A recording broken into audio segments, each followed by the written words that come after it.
Right, so hello again, everyone. Charles Banfield here with another Karate Canucks conversation. And this time it's my pleasure to be joined by Sensei Steve Nash. Sensei Nash began his martial arts journey in 1980 at the age of 14, studying Goju-Ryu Karate with Sensei Ken Harris in Petawawa, Ontario. A year later, he switched to Shotokan Karate under Sensei Anibal Lopes. And Shotokan's a style he continues to train to this day. Currently, Sensei Nash holds an 8th dan and the title of Hanshi under Kancho Takemasa Okuyama. Both Sensei Harris and Sensei Lopes were soldiers in the Canadian military, as were many of their students, and this would have a formative influence on a young and impressionable Steve Nash. Sensei Nash is a graduate of the Canadian Armed Forces Regular Officer Training Program and a retired lieutenant colonel who served nearly 25 years as an infantry officer. His military career includes time with the Royal Canadian Regiment, Canadian Airborne Regiment, the British Parachute Regiment, and the Canadian Special Operations Forces Command, where he rose to the ranks to become a commanding officer with Canada's two strategic special mission counter-terrorist units. And for those of you who are listening, if you're not already aware, Canada's Special Forces soldiers are world-renowned for being at the top of the food chain amongst the world's finest militaries. On that point, I invite anyone listening to this to also check out my interview with Sensei Bill Wolf. He will wax on about that point in a very entertaining way. So. Back to this, a lifelong learner over the years, Sensei Nash has earned several academic degrees, including a Bachelor of Arts from Royal Roads Military College and Royal Military College of Canada, a Bachelor of Education from Queen's University, a Master of Defense Studies with a concentration in close quarters combat from the Royal Military College of Canada, and a Master of Education from Memorial University of Newfoundland. And currently he's working towards a doctorate in education from Arizona State University. And in his spare time, he trains and teaches karate while finding time to run his company, Traditional Excellence. And this company delivers a broad range of programs and services to help individuals and organizations improve their abilities and achieve their goals. So, all that said, welcome, Hanshi Nash, and thank you for agreeing to join me today and share your thoughts and experiences on this podcast. No, thanks. It's certainly my pleasure, Charles. That was a very kind introduction, but we might be out of time soon, so just go right to questions. Well, I can edit. I can do some creative editing. No, that's fine. No, it's just it'll be a great for those who have insomnia. They can use that first part too to help them cure that. Be like melatonin to them. Yes, yeah, especially paired with my voice for sure. Yeah, thanks again for agreeing to this. We were chatting a little bit prior to starting the recording, and I'm looking forward to getting into a few of the questions. But typically, I like to start these conversations by covering some basic details and general background information. So. Can you share with us where you're from, where you grew up, and what prompted you to start your martial arts journey? Okay, sure. Great question. I was born, I lived in Petawawa, Ontario on the military base because my father, like his father, was in the military. And I was from a military family. My brother was also in the military, my brother-in-law, right? So it's one of the family businesses, I suppose. And I was lucky that there was a karate school on the base run by a mechanic, Master Corporal mechanic called Ken Harris, and he did Goju-Ryu style. And I joined with a few of my friends in grade 9 for lots of reasons, right? Challenge, etc. I also had an older brother who was 4 years older, and eventually I didn't want to get beat up by him so much. So I hate to boil it down to I wanted to be able to take care of my older brother. It's a good enough reason to start. And I was very lucky. The school was well run, and also lucky that another instructor showed up who became very important in my life Anibal Lopes, who was also a Canadian soldier. He was a paratrooper, later a Pathfinder, etc. So I was able to train. And certainly after the first year of Goju, when I switched to Shotokan, I was generally the only one in the group who wasn't an adult and wasn't in the military. And in fact, for a long time, who wasn't a paratrooper. So one of the things I was talking about this yesterday to someone, because I was at a clinic with Master Okuyama in Pickering, but I was talking to some people about that. And in that formative stage, I didn't understand how the group that I was with and who they were made it different than most other karate groups.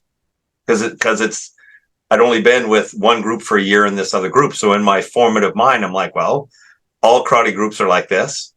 All karate groups have one 15-year-old and the rest adult males who are paratroopers. And they all train like this and they all act like this.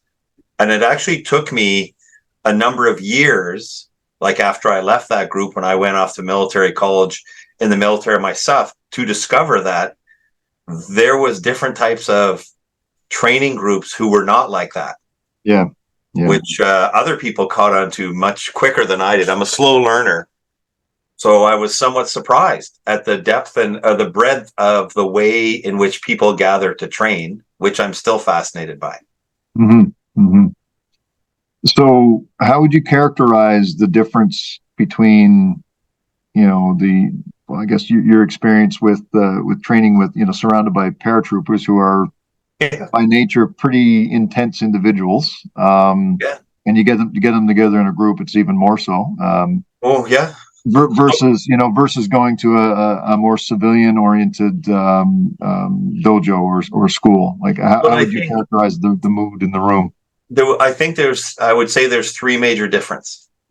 Although we paid some money, no one was making any money.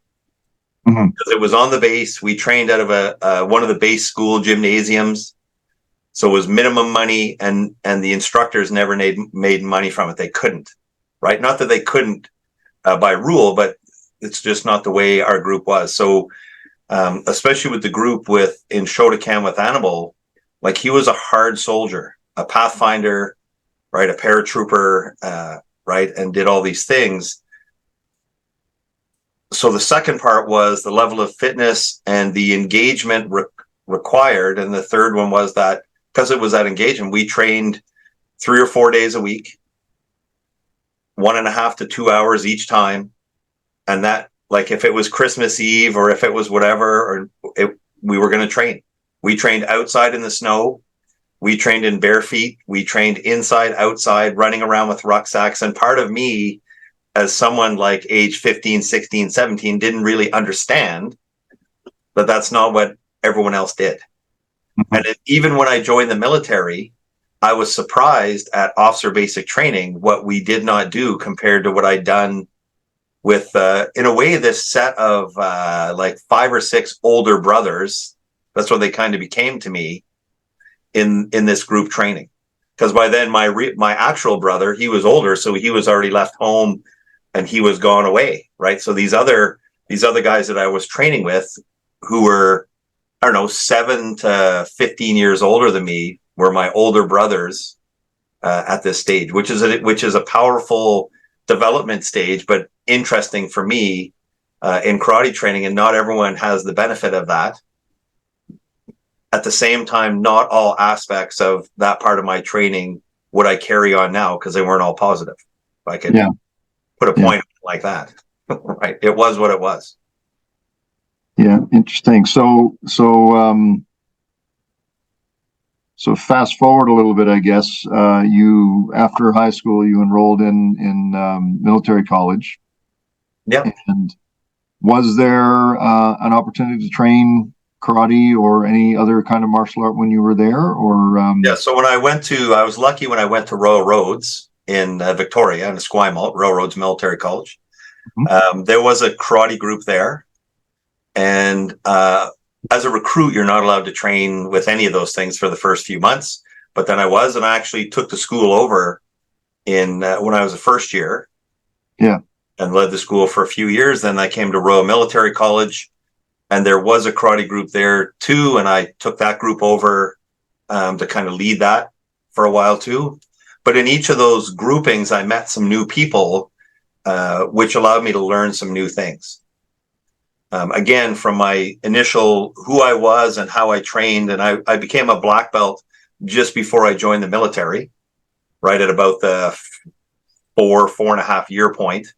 Yeah. I received my black belt from Master Okuyama in Toronto, right? So, but I think I had some technical skill and some energy and some fitness, but I wasn't what you would consider a fully developed, mature male as an instructor. If you were to, I've had to apologize to some people that trained with me in early days, right? For good reason. So, and I don't regret that, but I do think these are things that you have to learn about yourself and about others and how you interact and how people learn amongst each other and what is a positive, how you can be a positive role model, a mentor, and how you can be other than. So, yeah. And I was very lucky when I went to Royal Military College in training there and helping run the club there. Then I crossed paths with someone who's very fundamental to my development is Tom Racy. So he's an 8th Dan now, Dr. Tom Racy. He was a professor for a long time at Royal Military College and phenomenal karate teacher and especially an instructor. He had a PhD in biophysics. So his mastery of understanding of the human body and an ability to technically show theory and practice is still, I saw him a few weeks ago, is still second to none in my brain. So I had my first instructor, Ken Harris, was an interesting guy. He was a nice guy. He was more of an esoteric. He called himself the White Dragon. He was an esoteric, but competent martial arts teacher. And I still have the handwritten assessments from when I was a white belt, a yellow belt, and an orange belt from him, right? Mm-hmm. Then I had, when I went to train with Anibal Lopes, he was a hardened paratrooper, and I had to be a boy among men and learned a new way. And then when I met Tom Racy, he taught me a way of kindness, of implementing scholarly awareness into practical application of an art, which includes simulated human-to-human violence, which was a different way for me to think about it. But even in those formative years, I was very lucky, especially by my own personality and some of that initial training, that I met these other people to help nudge me left or right or take me aside and say, like, I don't think you really understand this. Yeah. And I'm a slow learner, and I possessed at the time enough energy and fitness and practical skills to ignore certain people some of the time. But I was lucky to come across strong characters who could tell me, you can't ignore this if you want to do this for the long term, and you actually want to be a person who could be a creditable instructor for other human beings. Yeah. Right? Which is, I think, a key development piece there. Yeah. It's like the old adage, almost a cliche, when you're ready, the master will appear, kind of thing. So you're no, exactly. And I'm someone, by personality, I need lots of people to show up to nudge me left or right over the long term, because I have a pretty strong personality. I tend to do things the way I like. And so I require a special nudge or a guiding hand from more than one person, which I've been lucky to have over a number of years. So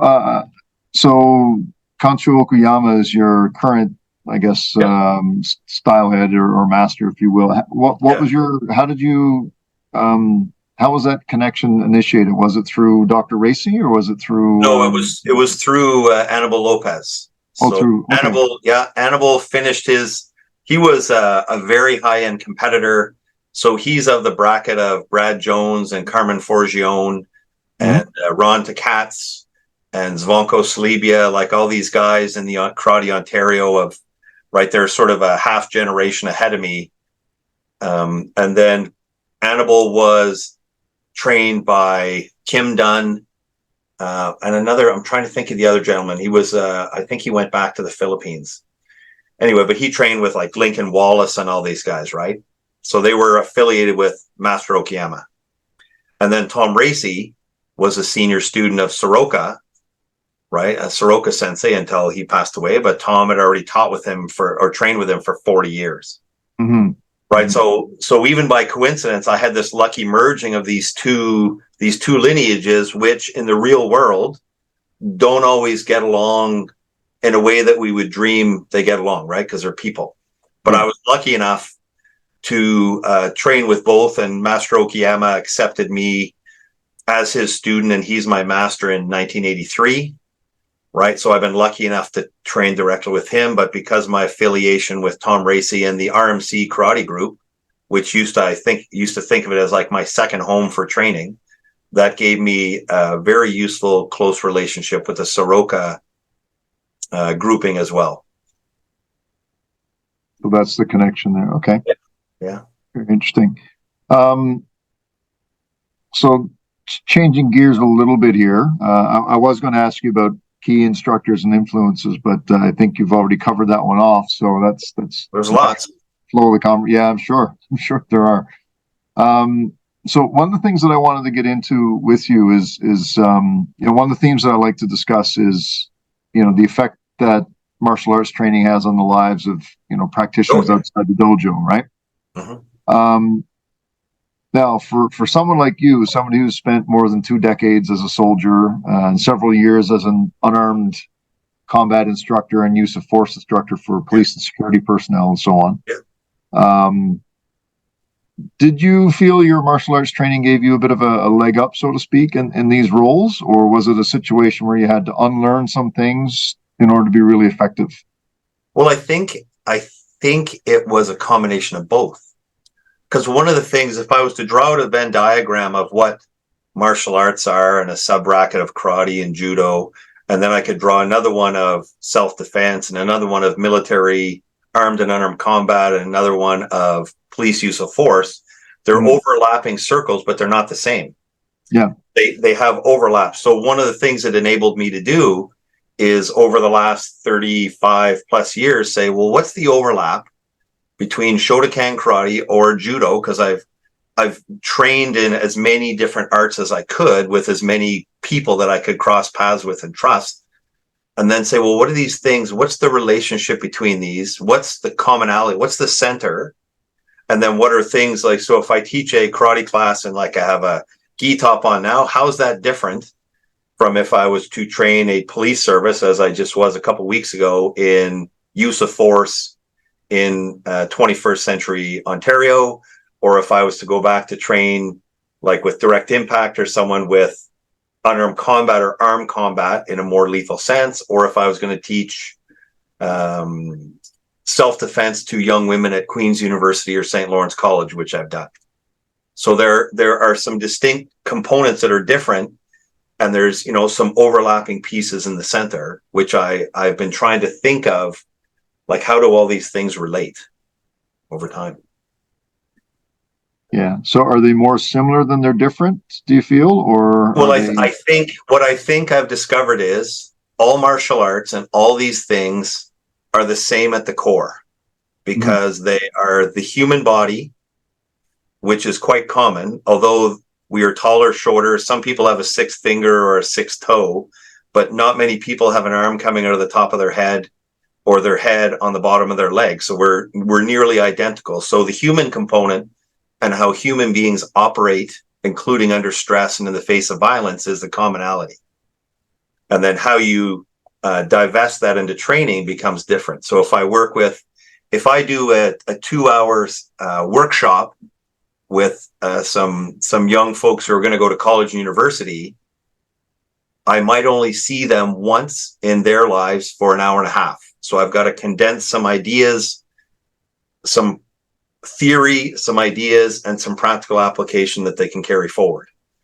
If I train a group in use of force, the basic course is 44 hours, and then you can do other components, right? So you see them for 44 hours, like 6 days.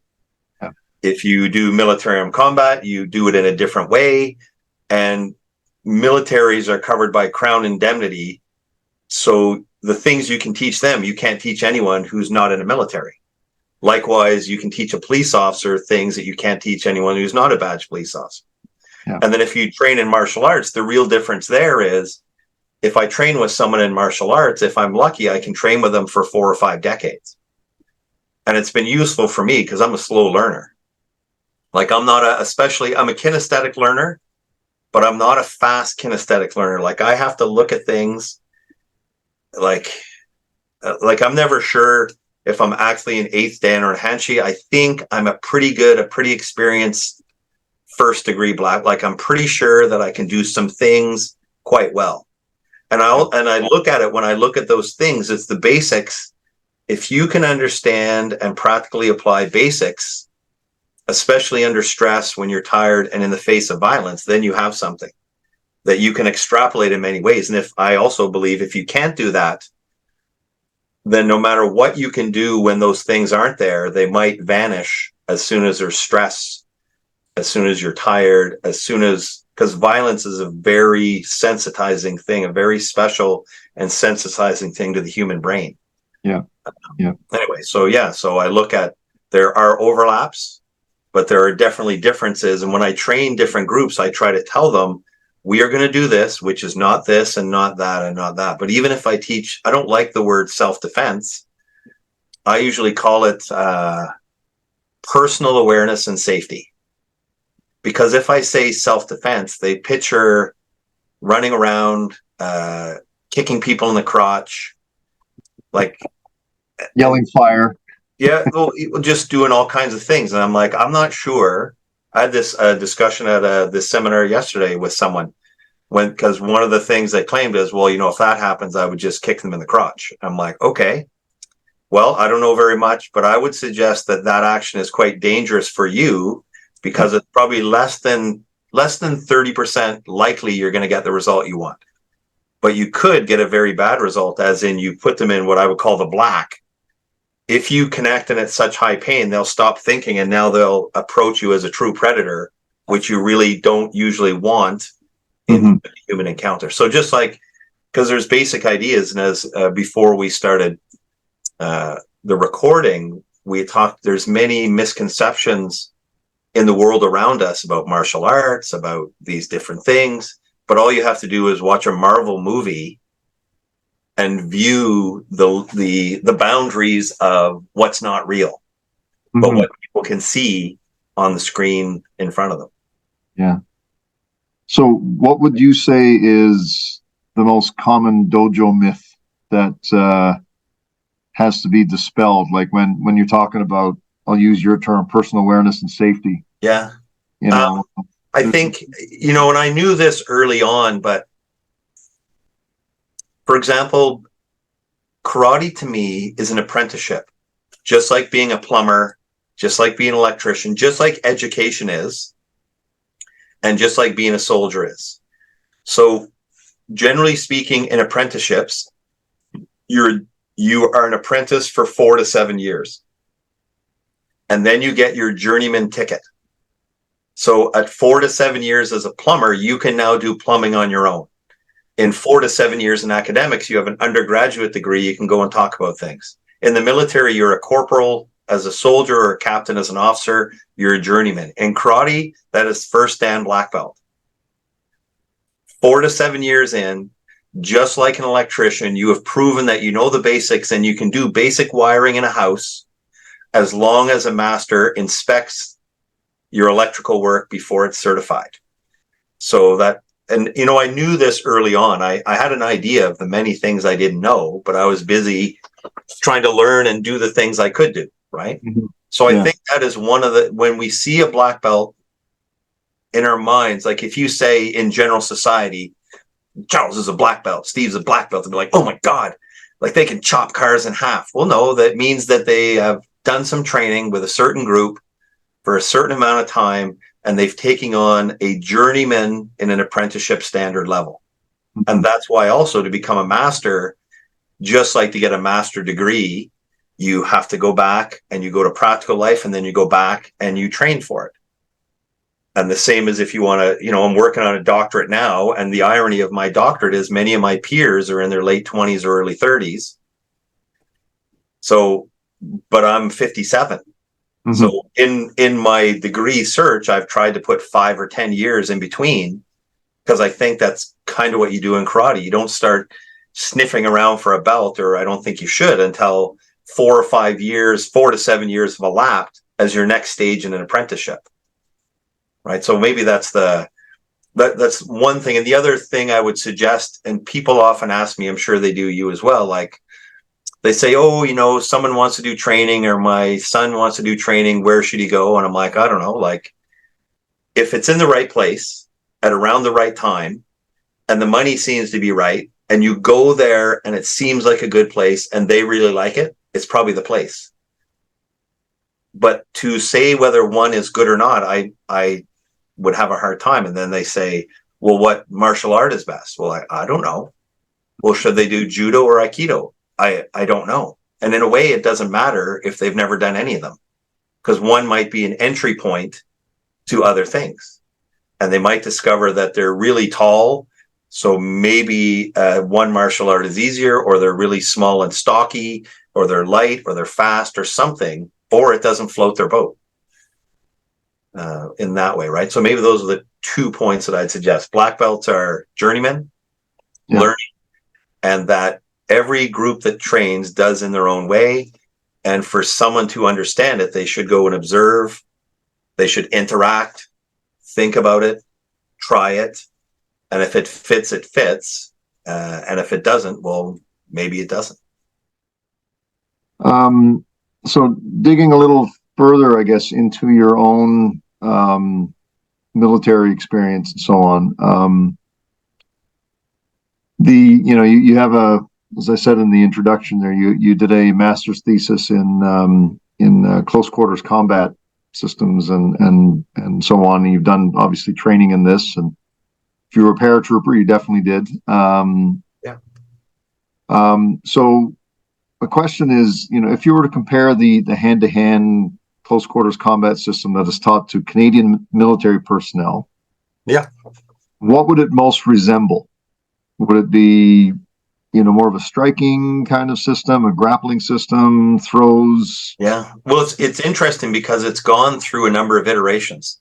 So one of the most useful and coincidental things with Anibal Lopes, when I was my instructor, is he rewrote the Canadian Army Unarmed Combat Manual. He was the chief instructor just as we started training together, right? Because he came in with a certain skill set.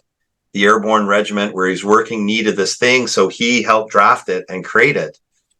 And that gave me a leverage to those things. So I was fortunate to be trained in all that relatively early. So when I was a second lieutenant at 2 RCR in Gagetown, I could run unarmed combat courses for soldier, which is rare for an officer to do, because that's mainly a soldierly skill. Yeah. And at that point, it was based largely on like kind of Shotokan Karate basics with some joint locks and some things that we would see in, Fairbairn Sykes, what's their, I probably have a copy of it on one of my shelves here, their 1942 book on killing in the Second World War. Like you would Get Tough. Yeah, Get Tough. That was a great one. Yeah, that's it. But so then over the years, it evolved and changed, right? Because if you think Taekwondo became very hot in militaries. Why? Because it's in CISM, the Military World Games sponsors it. Plus it's an Olympic sport. So therefore you can get provincial and federal funding. And then that took off.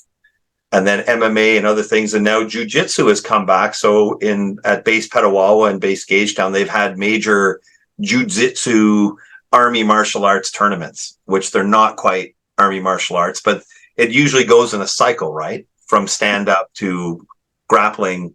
And from my experience, because I did the arrest and restrain unarmed combat instructor course with the British Army as well. And I, did a lot of training with the US military and was an unarmed combat instructor in Canada, Canadian military for more than 20 years.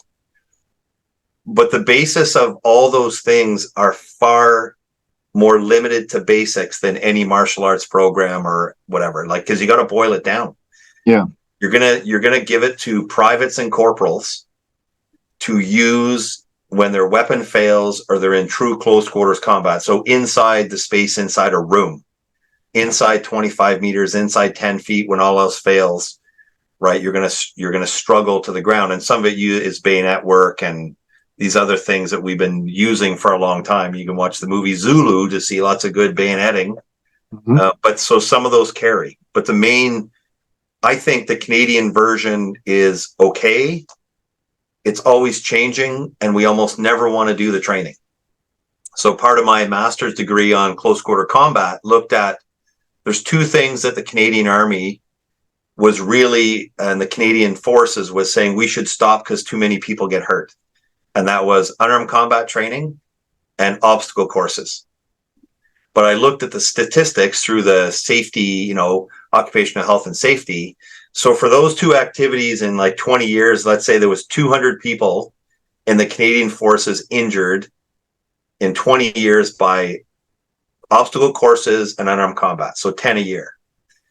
But then I looked at ball hockey and 15,000 were hurt, right? So it's an irony that this is fun, but everyone's getting hurt, but we can't do unarmed combat because people are going to get hurt. And that's a mythology, because unarmed combat or armed combat for soldiers should be what they do more than ball hockey.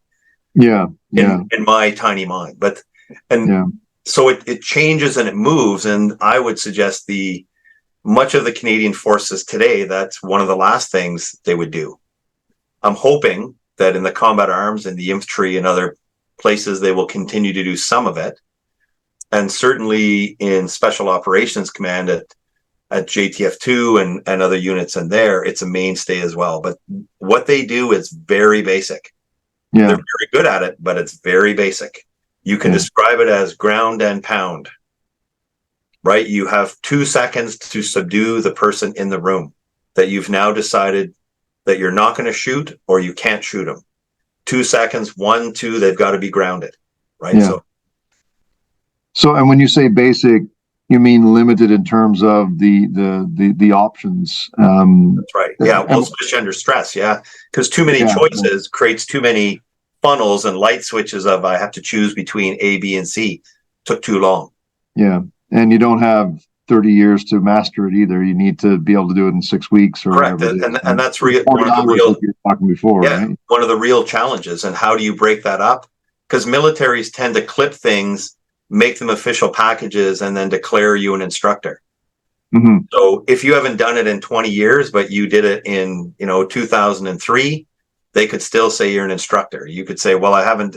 They say, well, you're still leading the course, right? Which I know as a former paratrooper, et cetera, like refreshing people, keeping them current, like shooting skills is what's required, but it's difficult to do. So you look at the U.S. military, for a while, they had the Marine Corps martial art, which was a great idea. Every Marine did certain, and they had different belt colors that they wore around their belt, like to hold their pants up. They were different colors to indicate. But over time, it became too expensive for everyone to be always doing this, mm-hmm. which is ironic in a military, but you have to compete with all kinds of other costs. Yeah, yeah. I was watching a podcast a while ago, and it was a gentleman who's former U.S. Military, a guy named Tim Larkin, and he was written some really good books on. I have a couple of his books actually here, but he was interviewing somebody from the Israeli Defense Force, and they were talking about, I guess, the lack of, and this was surprising, the lack of hand-to-hand combat training that takes place in most militaries, but in Israel, with the IDF at least, it's a really, really high priority. Oh yeah, yeah. And to me that was really surprising. My military knowledge and experience is very limited. I certainly didn't do much in the way of hand-to-hand stuff, but it's almost counterintuitive that You are very correct, sir. So one of the things I was lucky enough to do was to be around and to energize some of that. So I was the lead use of force instructor for 2 RCR when I was a young officer, then in the Airborne Regiment, then at one RCR, right, in different units to try and say, let's spark this up. Because usually the answer was, well, we don't have anyone that could teach it.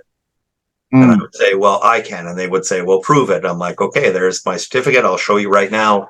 And we can create training and we can do it. But there's always a pressure to not do it.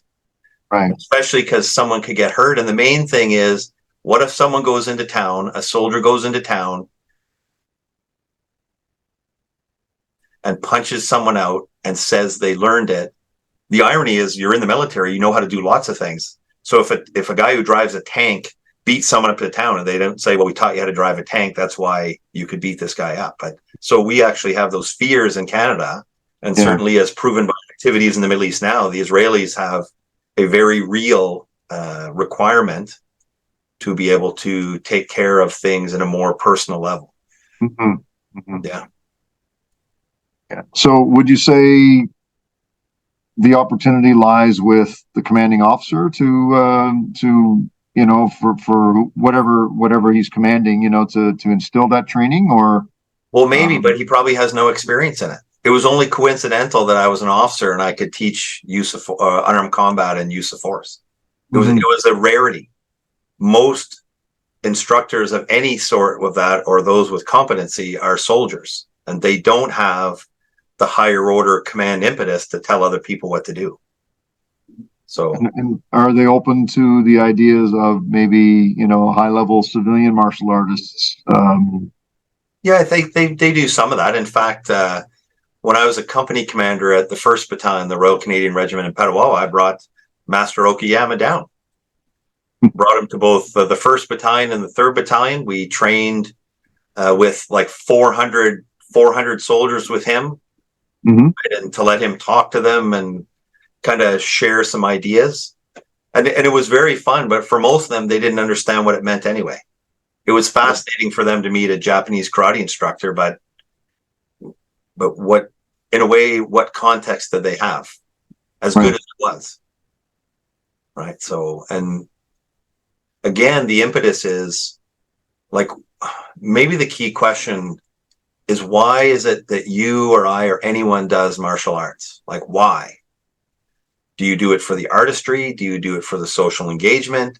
Do you do it for fitness?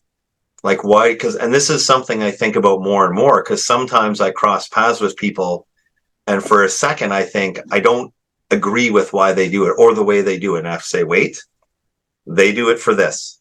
Yeah. And if they do it for that, they're quite good at that. And my preference is, I love martial arts and they've helped me in my life and in my career. But I like to connect them to things that I could call real. So even the you know, I'm wearing my karate gi top. This is an anachronism from a different time and a different culture, and I don't mind doing it as long as I remember that. When I bow, you know, in Shotokan Karate with my feet in a V instead of together like they might in Okinawa, I remember I'm borrowing a tradition from someone else, and I'm trying to remember that it's borrowed, but use the best parts of it, not to make it an empty gesture that I'm using in some other way. If that makes sense. What are your thoughts on, you know, as I guess as a karate instructor now, what are your thoughts on the most appropriate approach for setting the context and instructing civilians in fighting systems, right? So where I'm going with this is, you know, not necessarily self-defense situations, but specifically keeping people away from getting into street fights or dueling situations where they can be physically seriously hurt or placed in legal jeopardy and so on. Because there's a lot of blurring that I've encountered, at least. Well, for sure. And I think it is incumbent on me and you and anyone who's a competent instructor to transmit ideas, key ideas, along with practical skills. So when I teach use of force, I remind them that, and we do quite a bit of theory, because they need to understand the legal permutations in Canada in 2023, mainly around Article 25, 26, 27 in the Criminal Code of Canada, 25, every Canadian always has the inherent right to self-defense. Check. 26, 27, and they also have accountability for everything they do. Oh, check. So that's one of the first lessons. So that is the idea that if you are losing, you can do many things. If you are winning, you must be both gracious and kind in your winning. Because and I remind especially young males, right? Because they tend to have young male syndrome. In Canada, if you win a fight, you're going to jail. If you lose a fight, you're going to the hospital. Yeah. So everyone's damaged. And the most likely outcome of any fight is both people are hurt.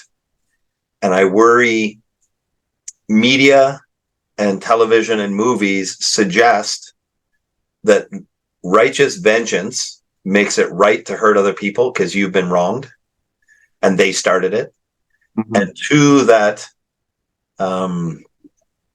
they try to tell you that if you are really good, you get to hurt the other person and you don't get hurt. That's the apex. I'm like, that's not the apex.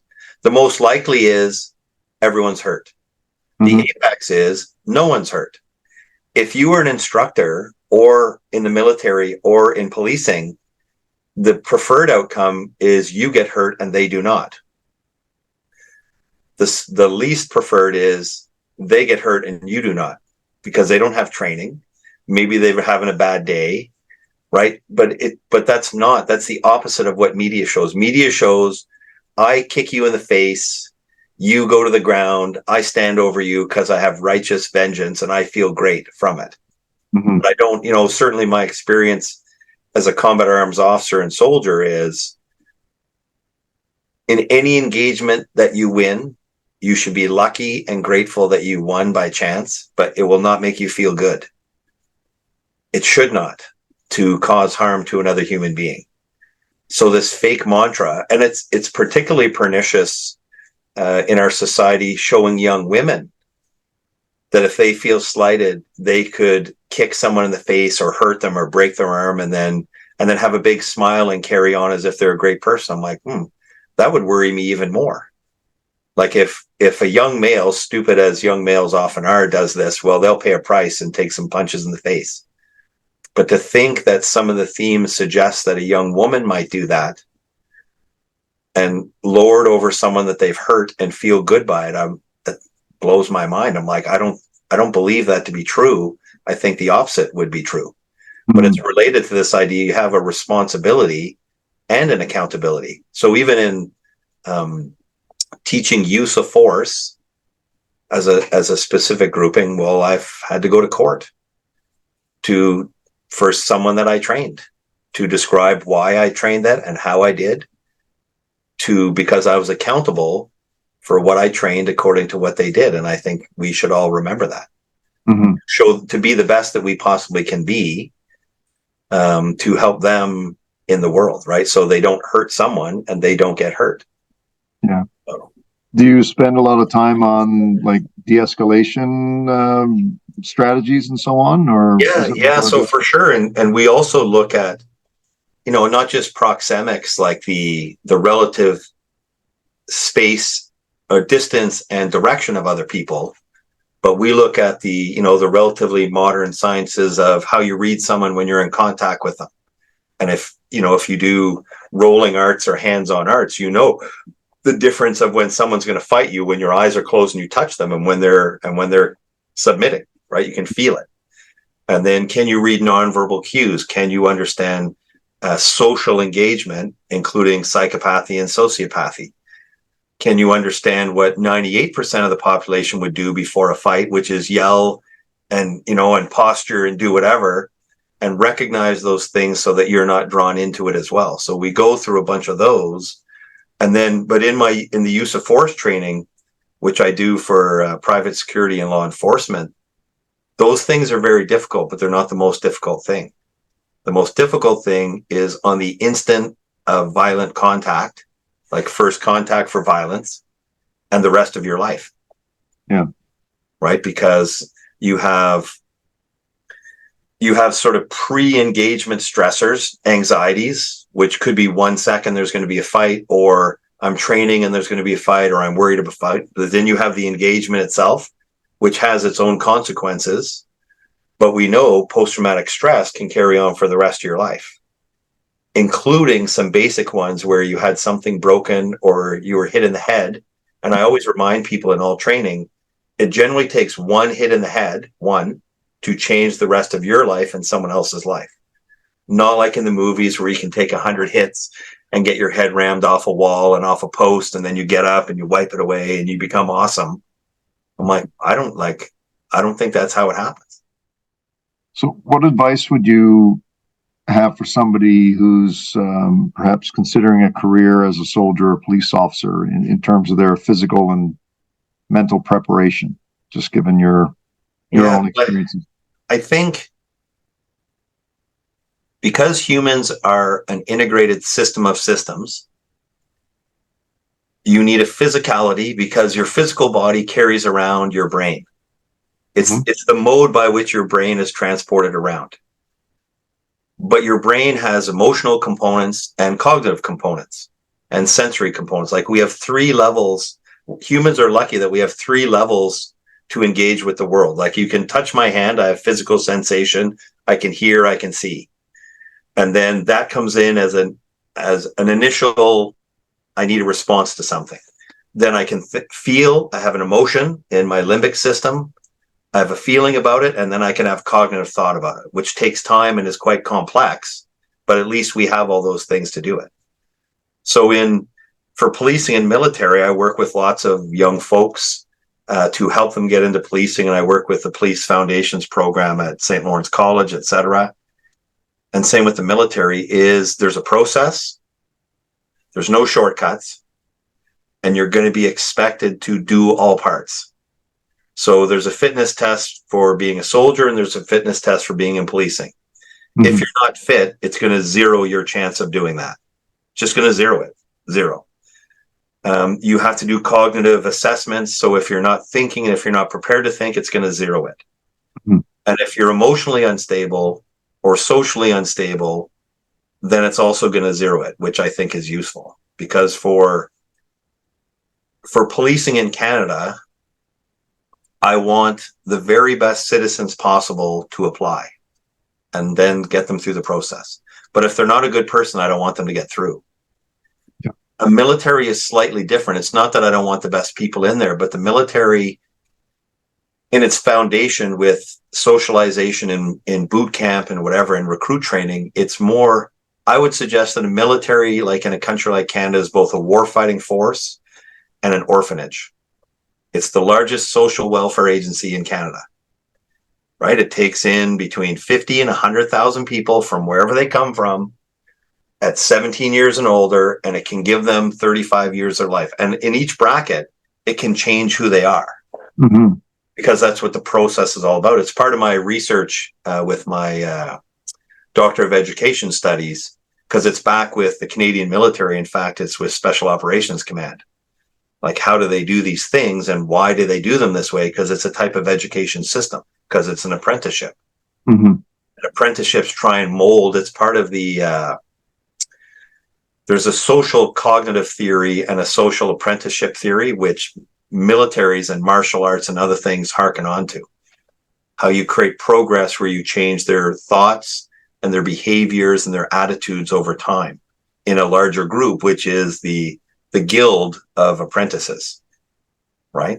So if you're a carpenter, a plumber, an electrician, a police officer, a soldier, if you're an accountant, if you're just about any job where there's an association or a guild of it, that's what they're trying to do, right? So I think for young people who want to go in the military, just be a good person, get fit, but you don't have to be too fit. You have to be fit enough, prepare yourself cognitively, and get yourself socially, emotionally as correct as you can. And if I would suggest that policing and the military and even special operations, the hardest part is emotional for all those things. The physicality is important, but remember, physicality is just carrying your brain around. Right. So, I went to U.S. Army Ranger School and I've done these other things. And the thing that makes you quit is not how hard it is physically. It's your brain, it's your emotion saying, I can't do this. I'm out of here. And sometimes that saves your life. Mm-hmm. So, and I, because I work with folks who want to go to special operations or whatever, and it's hard to tell them, especially for young males, it's not physical. It's cognitive emotional, because it's only your emotions and your brain, your thinking, that'll cause you to stop. Yeah. Your body will just yell at you all the time and say, this is ridiculous and I'm tired. Well, it is ridiculous and you are tired. So, but I think that's an important lesson in karate training, in basic karate training. It really hurts my legs when I do this. Okay, we'll just stay there for a few more seconds. But it's really hurting. Okay, but it's not killing you. It's just your body telling you that it's annoyed that you're doing horse riding stance, or you're in back stance, or I just said get lower in your stance, or I said hold your arm out, right? And I really think, in attachment to that, the fundamental of karate or martial arts is, can you get your body to do what you want when you want it to? Can you put your foot there? Can you put your hand there? Can you run over there? Can you jump there? Someone else is trying to do something. Can you cause your body to get out of the way? Can you do those things? And can you repeat them, including when you're tired or under stress? So a question I like to ask as many people as I can is, can be asked in two different ways. So first way is, if you could do everything all over again, is there anything that you would do differently? Or what do you know now that you wish you knew sooner? And this can apply to your martial arts career, your military career, other aspects of your life. Generally, I don't like to think of going back in time to change anything. And it's not because I don't think they should be changed, but I believe that each of us is who we are right now because of everything that's happened. Mm-hmm. So if I turned one dial and showed up 15 seconds earlier, 5 seconds later, 30 years ago, maybe a bunch of things didn't happen. And especially, I mentioned before, my life and career have been so lucky. If I change one thing, some other piece of luck might come unraveled. But if I was to consider two things, and they're related. One, I wish that when I was younger, I had a better idea of what I was actually good at, like what I could actually do, like in context, and at the same time to understand what I could not do, and especially around, because I'm pretty egotistical, right? That's one of my fortes, I guess. But I'm pretty good at certain things, and I'm pretty good at engaging with people and teaching them. But I wish I'd been a more and better developed person in that early stage, because I had a strong character, check mark. I was physically strong and fit, check. I was technically skilled, check. I had an ability and confidence to teach, check. But that did not mean that I was not an arsehole, to use a good Canadian phrase, for a portion of that, for a large portion of it. That was the one thing I would change if I could. And I mentioned before, sometimes I see people that I trained 30 years ago and I say, first thing, I'm sorry. And they're like, what do you mean? Well, I'm sorry for who I was or who I was not at that stage. And I'm lucky that now I've been training more than 43 years. And I would suggest that, I talk to Tom Racy and other people about this all the time. I'm not sure, maybe you know better than I do. I believe that there's like a karate and an anti-karate. Like there's matter and antimatter. There's positive and negative. There's like a duality. So half of my karate, so 43 years, maybe 21 and a half years was not karate. But then because I was doing that, I could do this. And I think it separates, like you have both of them occurring all the time. Yeah. But I asked senior instructors, including Master Okuyama and others, I'm like, is there a way to teach karate from minute one where we take away all the parts that are not karate, including in my own training? And I don't know if you can, because I don't know if you can create a context that'll show you later on, I should have done it this way, but I didn't know that until I did it this way. Mm-hmm. And it's related. Some of my educational doctoral and master's work was on the importance and the power of failure and mistakes in training and learning. Humans cannot learn without mistakes and failure. We cannot. So therefore, I don't think I could have created any of my karate without also have inadvertently done anti-karate. Right? So the things that I regret doing, I only know that now. And because I regret doing those, I can try and do the opposite. So it's like in judo. Sometimes in judo, balance is subtle, but usually it's not. And judo says, if it doesn't work this way, go 180. Yeah. Like if it doesn't go the furthest distance, go the other way. So I did that. Well, maybe I should do this now. Right. So that's kind of how I look at it. I wouldn't change something because I've been lucky. And I worry that if you change things in the past, it could change many things in the stream of life. But if I could, I'd have a better evaluation myself and be a better me then. Yeah. Yeah. Which is impossible. Well, I have a hard enough time being a better me right now. Yeah.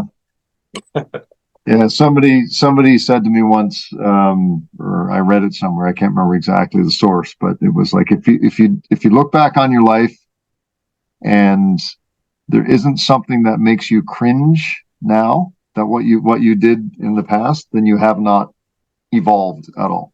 No, right? Yeah, maybe you're still the same person, and I think that helps me. And that's one of the, as I mentioned, Tom Racy and I have lots of discussions on this because he's been a great personal and professional mentor for me because of his the strength of his character and the depth of his thinking. Mm-hmm. Right. So he and I talk about this all the time. Like, how can we be better? And the last time I spoke with him, he said, well, we just keep trying and training, like have a true desire to get better while understanding that there's always something to work on. And when in doubt, just train. When in doubt, try it 2 more times, try it 1 more time. And maybe somewhere in there will be the little spark or the turn, and you'll be like, that's it. And sometimes in martial arts, to me, it's like the word feng shui. Like there's this flow. I have the book here, the psychology of optimal experience, right? Flow. And sometimes when you're training and sometimes when you're doing a cut or whatever you're doing, you're like, this is it. Yeah. And it's like nirvana, and then it's gone. You're like, where did it go? Yeah. Right. Because it's fleeting, but it's all these things crossing. Right. And to try to work towards less of the opposite of that and more instances where it's just aligned. Yeah. Yeah. It's like the search for the perfect wave, for the surfers and so on, right? It's like everything comes together to a point. So yeah. And then if you've had one perfect one, you're like, right, now I need another one. I need a bigger one. I need a better one. I climbed Everest. Now I need to, like, what am I going to do now? Now that I've done this thing, put this thing together. So yeah. So it's a good segue actually to the next question is, what would you say is your either proudest martial arts moment or achievement or most prominent eureka moment that you've had? The little sparks that you were just referencing. I think for me, I'm lucky, so have many proud moments in karate. I have a picture on the wall over here of my daughter when she was like 8 years old with Kancho Okuyama. Right. So that was a great event and she had fun. And at that time I brought my little karate school. We rented a bus, a big bus with 44 people, took them all down and did a visit. Like that was a fun event to create. I've had so many. And yesterday I was training in Pickering and it was fun. And I was just training with this little group and it was interesting. And at the end, people said, well, that was really fun or relevant, or I learned something. I said, wow, like it was fun, wasn't it? Like it was training, but it was just like at the end, there was a positive feeling. Not that it was perfect, not that it was great in any way. And, one of the aspects of my karate, I tend to most times I teach small groups. I love engaging all sizes of groups, but I usually train in 1s and 2s. Mhm. or threes and fours, or like a big group that I'm training with consistent, we'd be 5 or 6. But more normally, I have the luxury of like, I'll train with one person or two, or right, just by myself. Like, and I've never made money from karate for a few reasons. One of which, it allows it to remain a purest idea to me. Right. And I had my own training site, like my own dojo, my own gym, 3,000 square feet for 6 years. Mhm. It was quite fun and it was successful and it could pay for itself. But what it did is demanded my time. And I'm not a good building manager. And so it was sad when I didn't have that. But as soon as I didn't have that, I could do other things. Yeah. I didn't have to spend all this time worrying about an entire building or who's going to do that, or are the lights going to work, or is there a leak, right? Because that was, to me, a distraction. Yeah. So I'm lucky also here in Kingston. We train outside all summer from May until October, November. We train at 20 different places in Kingston on the waterfront usually, but it's a great place for that. And then in the winter, we're back in at Focus Fitness, which is owned by a friend of mine. It's great. So in a way, I'm not a real karate instructor because I don't have a formal dojo and I don't have a building. I used to, and I've done that for many years. But now I'm at liberty to go anywhere and do anything. So we can just say, well, we'll train on the waterfront. In fact, in July, we'll train in the water on Lake Ontario. So wear some shoes. That's how fun is that? And when we do that, one of the days last summer, like it's a touristy area in Kingston. So like 20 or 30 tourists engaged with us while we were training, including a family of Shotokan people from Germany who didn't speak English. And it's the fun thing about karate, because I'm not very good at Japanese, but I can speak karate Japanese words. Yeah. And this family from Germany, mom was a black belt and the 2 kids were blue belts, like teenagers. They couldn't speak English. I don't speak very much German, but we could speak Shotokan Karate, and then they trained with us. Mhm. And there was other people that came, because when we train, I'm like, do you want to try it? Do you want to talk? Like, what do you want to know? This is why we're here, to kind of share the ideas out. So great question, bad answer. Like, I've had so many different ones, and I don't like the harmony moments are fleeting for me, but that's what makes it so special, I think. Yeah. Like, once in a while, you're like, there it is. I just had 1 second of that. That was amazing. Yeah. Now I have to wait a bit to get another one. What about prominent like epiphanies? Like when suddenly the penny dropped and you got it, you understood something. Well, I think, and again, I got some of this from Master Okuyama and some of it from Tom Racy. Part of karate is learning new things, but a bigger part of karate is cutting away what is not karate. Mhm. So over tension in your arm, or over squeezing, or over something, or clenching, or doing, like, those are things that you add on because you think it's karate. So take away things that aren't karate. And then I think foundation ideas. My arm can be a stick and a rope. And in karate, you have to decide what part of your body is a stick and what part is a rope. You need to understand whether you want to be unstoppable in the offense or immovable or the defense, because your brain can't do the same at the same time, can't do them both at the same time. Yep. Generally speaking, you get stronger and longer when you're falling, and that's the fastest way you can move. So it's not, so to go into a stance, I don't think of bend your front knee. I think of fall onto your front knee. Because if we can fall, relax, that's 30 feet per second, 9.8 meters per second, which is 30 feet a second is faster than but about 10 people on the planet can go at any given time. So if I can time my techniques off just falling into a stance, then even as a fat old man, I can be faster than many people trying to move towards me or attack. So that's another thing I think I've learned or practiced. What's the other one? From Master Okuyama, the secret technique of all martial arts, especially karate, is walking. So if you can walk you can do good karate.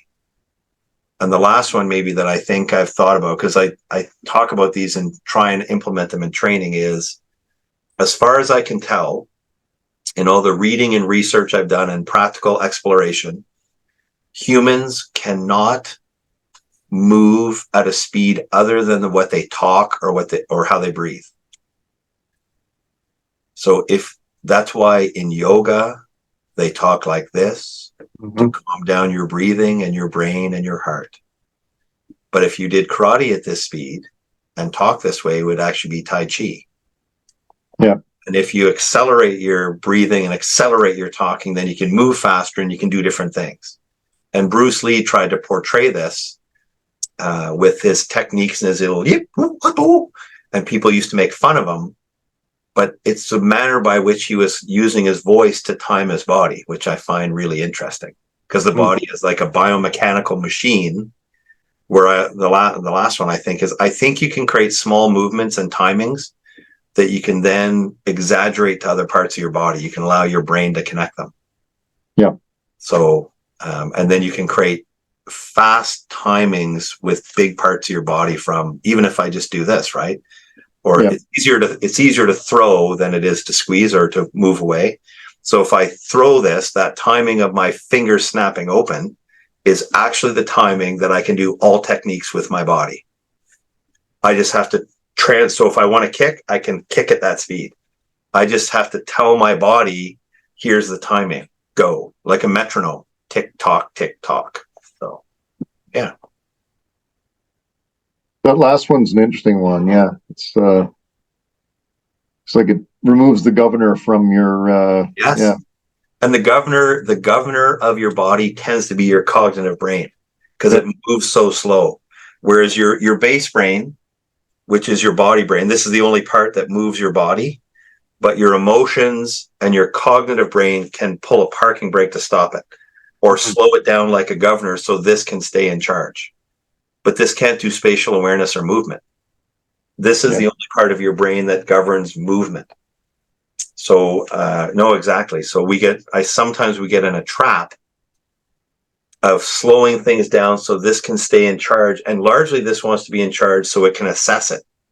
Are we still doing a good technique? Are our hands there? Are this, like, we're measuring it like we're doing a checklist, an objective checklist. Yeah. And I think this part of your brain uses accuracy, not precision. This is precision. This is accuracy. Did the kick touch? Did I get hit? Did I fall down or not? Do I have balance? That's what this does. Like it's binary. Yes, no. Yeah. Where this fusses and slows things down, and it causes you to stop a technique halfway through. Oh, that wasn't very good. And it likens to me to musicians. The difference between amateurs and professional musicians is the amateur stops when they make a mistake. The professional keeps going, right? It's not that Rolling Stones or whatever band that's been around the longest that you can think of doesn't make mistakes. They don't care, because it's the synthesis of everything that matters. It's the feeling and the performance. And at the end, you're going to say, was that good or not? And that's binary. Yes, it was, or no, it's not. But this does the incremental minutia of, oh, that wasn't very good. Oh, that wasn't very good. Oh, I think I'm going to fall over. Oh, I just got hit. And it even has that like tut in your head, in your voice, which I generally see with beginners. That's how they get trapped, not by what I'm telling them, but what they're telling themselves about how they're doing in karate. Yeah. So I often have to say to them, why, like, who is a white belt and who's a black belt? Well, I'm a white belt and you're a black belt. Okay, so I'm the black belt, yes.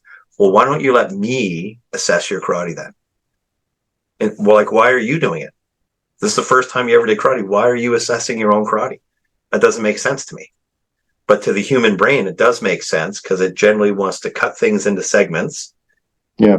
Linear, known, repeatable process, and then check mark it all the way. Right? So, yeah. Yeah, control. Yeah. And that's why it has to put a governor on it, because control has to be slowed down. Yeah. Which has its place, but is not always a benefit. Yeah, for sure. So, given the name of your company, Traditional Excellence, I'm curious, what is your definition of tradition? Or maybe another way to ask the question is, what's your understanding of traditional martial arts? Yeah. Okay. So the name actually came from when I was at military college in third year in Kingston here. I had a magazine and it had an advertisement on it, and it had Japanese calligraphy for like the number one, and it's quite plain, right? Just one straight down. Yeah. And it said, and all it said was a tradition of excellence, as in that calligraphy of the one didn't have to be more fancy. It just was what it was. So I like that. That's where it came from. And then tradition to me is not necessarily good, but I try to understand the difference between customs and tradition that are valuable to carry forward and other custom and traditions that cause you to put your head in your trap, to pull the governor. Yeah. So even wearing a white gi, and Master Okuyama doesn't always like that I have a logo, but I usually wear a white gi. But I've trained with people who have no gi, who wear purple, who wear black, I don't really care. Because as long as they're not being disrespectful, in my mind, what they're doing, it doesn't matter. And then we use traditions to create cultural activities. So in karate, we bow to each other.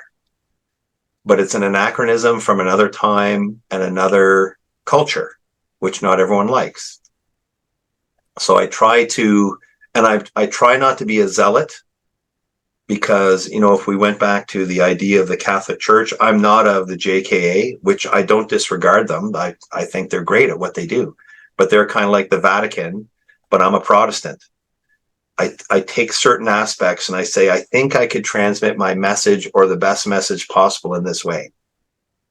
And even if I want to teach people, if you want to go into Seizan and you want to do this, I try to show them both a cultural aspect, but the way we get in and out of Seizan is actually related to the historical feature of samurai carrying swords. That's why there's a certain sequence to do it. It's just related to a time that we don't use right now. But where my foot is right now is touching my sword case, because I have a samurai sword. I have a sword that I carried as a military officer. I have a lightsaber. They're all anachronisms from a fiction of a certain type of life, but they also represent the knighthood that we talked about before. They're symbols of knighthood and command, and they're part of a tradition. And tradition to me is neither good nor bad. It's merely how it's applied with its why. So if we use it to suppress people, I'm not that keen on tradition. If we use it to bring people together and to create not over unity, but a confidence and a calmness, I like it. And then for the term excellence, excellence is one of the most abused terms in our times. Like other ones that I'm working with in my doctoral studies, leadership, excellence, authenticity, like the authentic martial art, or like we hear these things all the time. So excellence to me is not being perfect. It's merely the very best you can possibly do at any given moment of any given day. Like, what's the best you can do right now? What's the best we can do in this interview? If I was to do one kick or something right now, could I just focus on it and do the best that I could? And if I look at my experience in special operations, excellence is about always being above the baseline requirement on your worst day. Because on your best day, your best technique and only one is always at the apex. But how can you be down here? And on your worst day ever, can you just be barely above standard? Can you be good enough to teach and to display and to take care of people when you're instructing or training? So that's kind of how I look as excellence. Not because, I like the phrase, "Nobody's perfect." You're not perfect and I'm not perfect, so we don't have to worry about it. What we have to worry about is, can we notice our flaws? Can we engage with them and try to reduce the level of flaw there in the real world, without pretending, without overstating, without lying, without using the term authentic to actually mean inauthentic, right? Like, which we often do. And it's a challenge with, well, do you do authentic martial arts or do you do, I'm like, I don't know. I tell people I don't know. I do karate, what I call Shotokan Karate, linking the teachings from all the people that I trained with, and then I try to do it in my own way. That's all I know. A few more questions, if you don't mind. I'm really enjoying the conversation here. I'm actually, I'm enjoying it. That whole piece that you talked about, I called it the governor. You know, that's gonna invade my thoughts for a while now. I think I know it's gonna be like, how do I tap into that? Because so I remind people, because the brain is very complex. Mm-hmm. But the triumvirate brain is a simplification in that your base brain, which is at the top of your brain stem, keeps you alive, and it does all body movement. It's the only part of your brain that can move your body. Yeah, it's the lizard brain. That's right.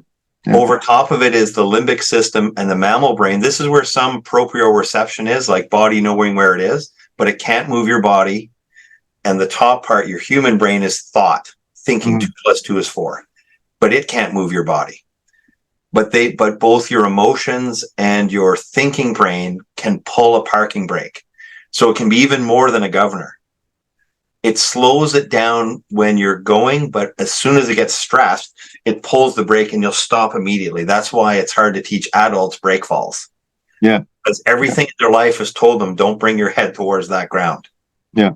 But your body knows how to do it. So sometimes I try to tell people, like, just relax or close your eyes or don't worry about getting it wrong, because this part of your brain, I think research would suggest that this part of your brain can learn almost any physical skill in about 10 attempts.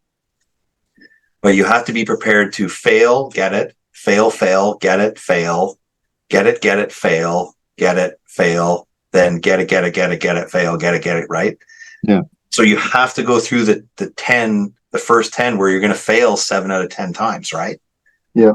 To do that piece. Master Okuyama, he went to Takashoko University, a karate university. So part of his foundation was not just when he was a kid, but he grew up on an island 200 kilometers off the coast. So he's equivalent, not even a Cape Breton or a Newfie. He's 200 kilometers off the coast on a small island. Yeah, he's on the Flemish Cap. Yeah, right. So think of that. And he was born at the start, or as the Second World War was ending. And to come, so he lived, I would suggest he lived kind of an 18th century life on an island off of Tokyo, right? Hachijojima. When he was a teenager, he went into university in Tokyo and came to the world. Yeah. And he already was training in karate, but it's on a small island, 200 kilometers off the coast. And he went to a karate university where they did 3.5 hours of karate a day, 100% males, 100% males between the age of 18 and 21. Yeah. And in every class, I can't remember whether you said there was 50 or 75, but you picture 50 students, 25 pairs. When you arrive, no matter what you came with, you're a white belt. And when you leave, when you're a black belt in 4th year. And it's always 25 pairs of 2. And you have one first dan that oversees it. There's a third dan that oversees that person. There's a 5th dan. And for him, the senior instructor was usually Tanaka, who's a pretty famous fighter and whatever, right? So, yeah. And as he said, it's all young males. So it was mainly designed to tire them out and punish them. And it was strictly hierarchical. So the first years washed the feet of the 4th years, right? And it was also Japanese society, which is highly regulated. Yeah. But as even Master Okuyama would probably tell you, he has a hard time going back to Japan now. He doesn't speak the same language, because at most his Japanese is probably 1950s Japanese, but part of it is from living on the island. So it's like 19th century Japanese. Yeah. Right. Yeah. And that for Master Okuyama, that's part of his special brand of karate. He lives in a different era and still lives in a little room in his dojo. An 8x8 room is where he lives. in the middle of his dojo at almost 80 years old, right? Which is not common, is not common in Japan, and it's not common for other instructors. And it's part of, whenever I train with him, I always think of, it's like, I feel like I'm doing music with Beethoven. I'm trying to catch on in my own way, but Beethoven was writing concertos at 11 years old. Who was his music teacher? No one. Who could he teach? Few. Yeah. Because he had a special genius that's quite rare. They used to hang before him, is what he said, right? Yeah. No, that's right. Yeah. So, and Soroka Sensei, who I was lucky enough to train with on many occasions, he was similar. He was just different, right? His karate was different, and he was actually Canadian, but Canadian Japanese. So they moved back to Japan after the war because his family had everything taken and they were being treated terribly in Canada. So they decided to move to Japan. And then when he went there, they treated him like he was Canadian. They hated him there. Yeah. Right. And we're lucky that with Soroka Sensei, although he's gone now, his black belt certificate was signed by Funakoshi. Because there was only 2 instructors in Japan at the time that could sign black belt certificates. So part of it's coincidence. Yeah, Chitose and Funakoshi, yeah. That's right. And even in the only reason that karate was allowed to be practiced in MacArthur's Japan was because karate said it was a sport that focused on development of character and personality. When you couldn't practice sumo, and you couldn't practice judo, and you couldn't practice kendo, you could practice karate. So the sport aspect came very early to protect it, to allow it allow it to exist. Yeah. So yeah, it's fascinating. Well, I find it people like us find it fascinating. Other people are like, whatever.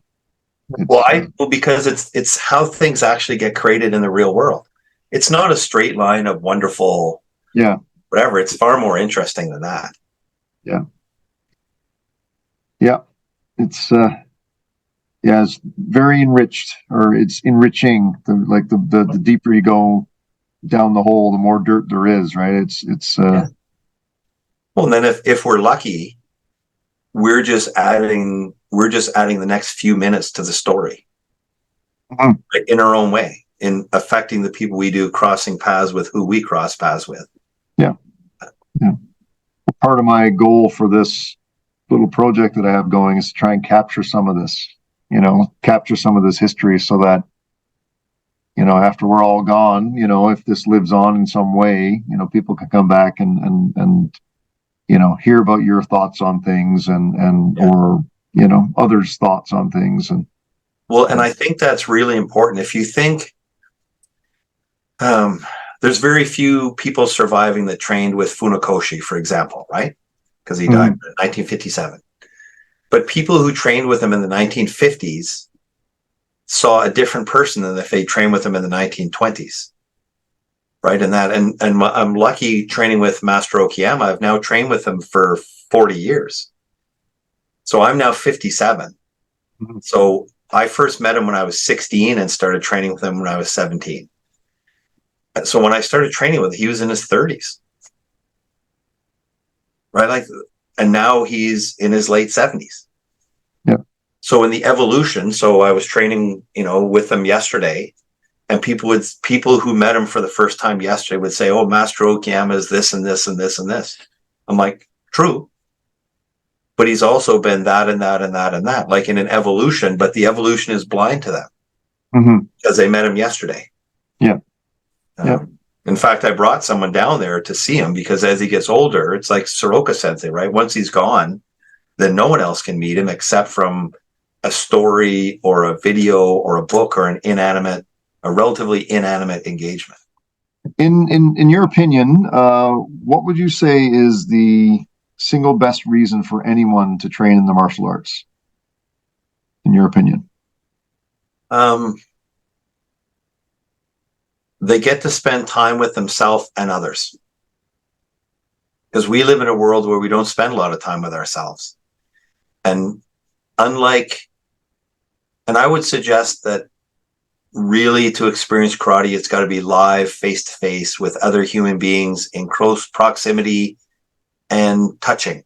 Mm-hmm. Karate often has a no touch, which judo people, it's the only martial art where we could have competitions where there's no touching. But I think what it does, it will stress people out. It's quite stressful in certain aspects, especially if you're new and you're not used to such things. Yeah. But I think it's a very important method. For me, it's been very useful as a centering activity. And I've been lucky, including in my military career, to train in karate all around the world. Like I've done katas on the coral beach in Somalia. I have done katas in Europe, in Cyprus, in Germany, in Norway, in Africa, in other places in the world. And I've also been enabled to train with people who didn't speak English and had nothing to do with Canadian cultures, but I could say Basai Dai and they could say Basai Dai and then we could do it. Mm-hmm. Or they didn't know Basai Dai, but they knew Pasai Dai. I'm like, okay, close enough. Yeah. Or you do a different version of karate, or you do something, we can train together. So it's phenomenal for that as well. But it starts with you. You have to bring yourself to training. And it's based on you training. It's not passive. Like when you go to see a movie, you sit and you watch. In karate, you go and you are the thing. Whatever you can do or not do, which I think is the most important aspect, which has been quite valuable to me. Mm-hmm. As a centering activity. Would you say you have a favorite technique or concept or a most important concept that you kind of hinge your system or hinge your training around? There's a few. One of my favorites is the basic notion, like the basic picture of karate. Left hand out, left leg forward and forward stands, right hand on your hip.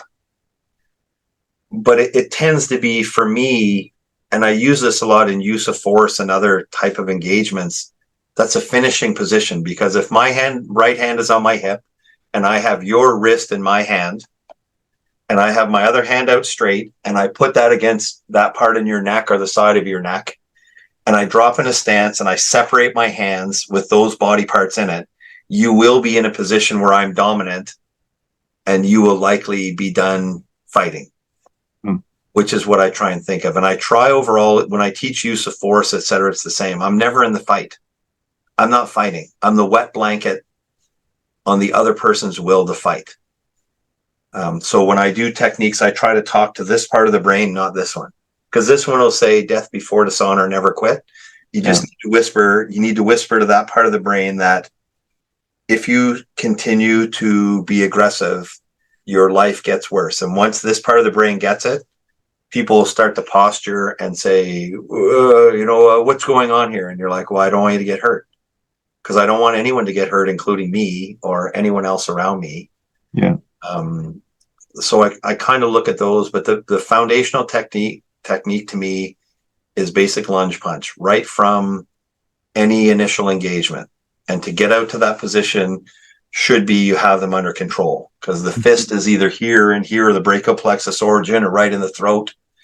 You pull the other hand back, drop it on your hip, and that distance from my two hands should have their arm fully stretched out and their head turned. And if I'm in a stance, they'll likely be bent over, forward, or backward in an untenable position.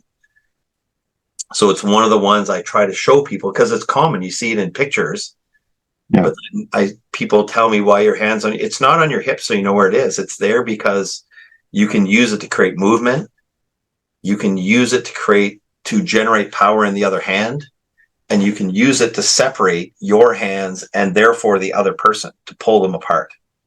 Because generally, when you separate, for humans, when you separate their hand from their neck, singularly, like one arm from their neck, they lose almost all ability to fight or defend, because it takes away the strength which comes through their upper body and their neck. So, anyway, so I kind of look at that as, because it's a stereotypical karate position. Yeah.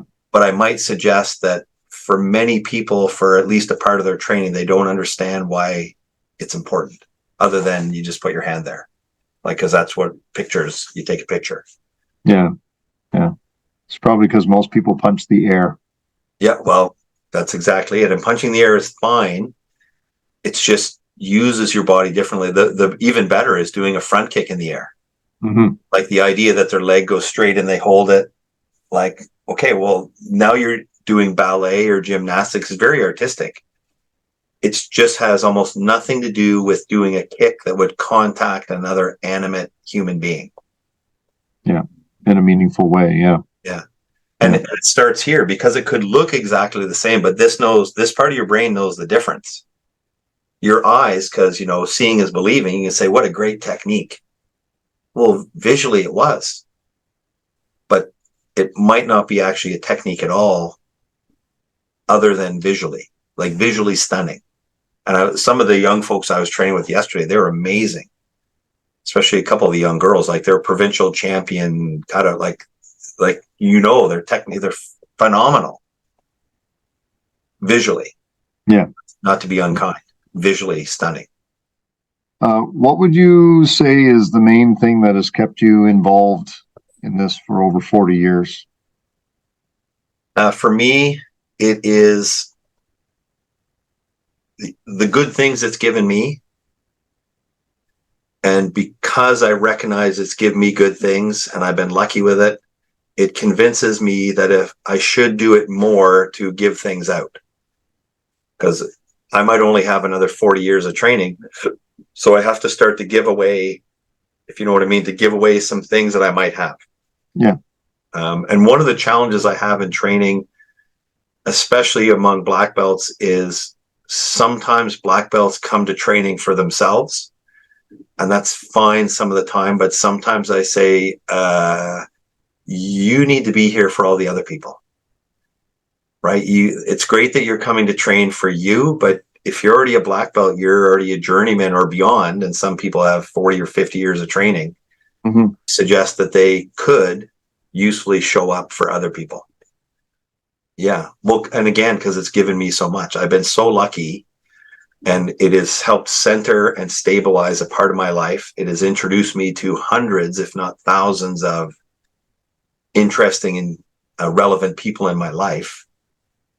So I am quite interested in, because in a way, when I train with other people, I try and always make it for them, because I can train whenever I want. Mm-hmm. And I actually spend a lot of time training myself. So when I train with others, I try to make it a commitment to them, not to me. Although I will learn, I'll learn for free just by engaging with them. I assumed moving in or before we started that there would be, a lot of alignments, I think, in our way of thinking, and there were, but there's also, I think I've learned a few things today as well, like different ways of thinking about things that are, in the karate world fairly common, right? And the little nuggets too about this was yeah. And it's faster to squeeze your fingers is harder than to throw it. Yeah.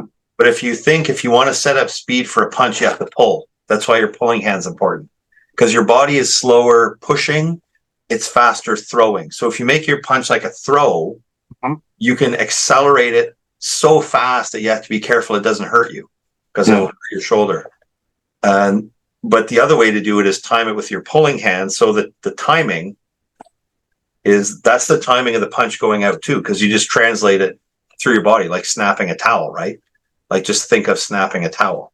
Because when you snap a towel, when a towel cracks when you snap it, it's because it's breaking the sound barrier. So that means what's the speed of sound? 600 or 800 kilometers an hour? I don't know, 500 miles an hour, pretty fast. Yeah. So if you can create a reaction like that, now you're at a totally new speed, which it would be very hard for anyone to match, which means now you can relax longer to see what's happening before you initiate. You have extra time as they're closing. Right? Yeah. So little things like that are going to give me some more things to think about for sure as I continue down my own journey, and as a practitioner and also as an instructor, I'll be playing around with some of this stuff for sure. Well, that makes me happy, and I thank you so much for this. It's been fun for me. I'm glad that you reached out for whatever reason. I hope it was useful to you, and Yeah, no, I look forward to any opportunity for a next chat. If it works to meet up and train, if I could ever provide something for any group that you're training with, you just need ask. yeah, no, for sure.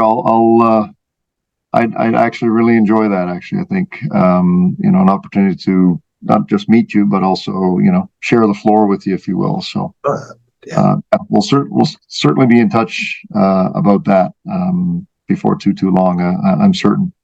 well, that's great. So before closing, though, I just wanted to take the opportunity to sincerely thank you for not only just coming on here, but also for your military service and the work you've done to continue to train, the work that you've done and continue to do to train police and security personnel and others who are, among other things, tasked to keep us safe. So, it's an important and often a thankless job. And I think it's important that we openly acknowledge this fact. It's an important part of our society to keep everything running. Yeah. Well, and I It think should. maybe one comment I'll slip in there is I believe and I tell people that if you're weak, you have no choice but to be kind. If you're strong in and of yourself and you've trained your body to do what you want, you now have the choice to be nice or not. And the times when you're not could be protecting someone else who can't defend themselves. So the training that you do and the power that you give yourself is in the service of others to help them when they can't defend themselves from someone who would do them harm. And it allows you to use the magic word, the most powerful word of no. Well, I'm going to do this. No, you're not. Well, I'm going to make that no. And that you don't have to do it unkind, but your training can help protect others that are close to you. So I think much my training now is, can I move around at 57 with these injuries to play with my grandson? Could I run after my granddaughter and protect her from someone or get her out of the road? Could I lift my grandson up? Could I set him down? Can I go to the ground, to do something? Mm-hmm. Right. So, yeah. Yeah. So again, thank you very, very much for for all of that, and I look forward to the opportunity to learn from you in person, hopefully. So before we sign off, though, is there anything that you wanted to add that we haven't covered? Like where can people find you, or learn about your business and so on? Yeah, sure. I'm on Instagram and Facebook as Traditional Excellence. I'm on LinkedIn as Steve Nash. My website is www.traditionalexcellence.com.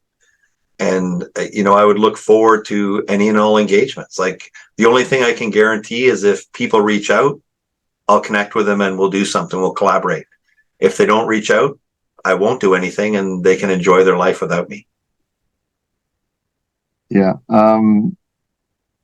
I'll put your URL for your website and so on in the notes for this one that's posted online. But yeah, I expect you might hear from a few people just out of interest to hear more about your theories on things. So again, really appreciate your willingness to meet with me, and thanks for saying yes to my inquiry. And it took us a little while to get this organized, but I'm glad we did. And I hope it's just the start of several conversations, I think, moving forward. So, no, I totally look forward to that. And thank you for taking on a task like this, Charles, because it's not easy. It takes time, it takes your energy, and not everyone can do it in the way that I think you're doing it, which is quite useful. Well, it helps to not know what you're doing. So, sometimes. All right. Well, thank you again very, very much. Stay well.